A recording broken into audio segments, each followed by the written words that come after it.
lahat, and for today's video ay mag-fry tayo ng isda with soy sauce in Chinese style. Ayan, bumili ako, bali na sa $30 lang, and in-slice ko lang siya ng ganyan kalaki. At pagkatapos ay minarinate ko siya sa soy sauce, ginger juice, oyster sauce, 1 tablespoon of sugar, and black pepper. So ayan, nagpainit na rin ako ng kawali. Pagkatapos ay prinito ko na siya.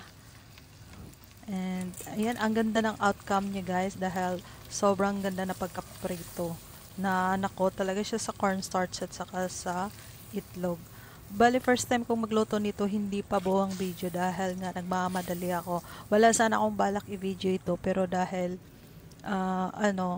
nasayangan naman ako. Kaya kahit short lang to, okay na. Next time magluto ako nito ng mula sa umpisa para mag-guide nyo guys. And then na rin ako ng soy sauce. Gumawa ako ng sauce nito. Bali, soy sauce, oyster sauce, sugar, lemon, black pepper, and ayan, igisa-gisa na lang natin yung sibuyas, bawang, and tausi. Konting tausi lang dahil ang tausi ay maalat na.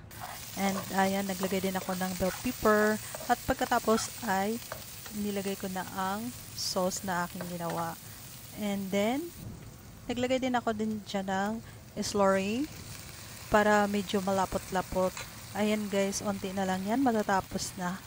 Ito lang yung masarap siya kahit kahit ganyan niya guys ay nakakaubos din talaga ng kanin. O mapapa-only rice ka din talaga. At kung gusto niyo din ng medyo maanghang-anghang, lagyan niyo ng chili na hanggang kaya niyo lang sa panlasa nyo. And hanggang dito na lang guys. And thank you for watching short video. Please don't forget to like and subscribe and click the notification bell para updated kayo sa aking mga videos, sa aking cooking vlogs. And thank you for watching. Bye!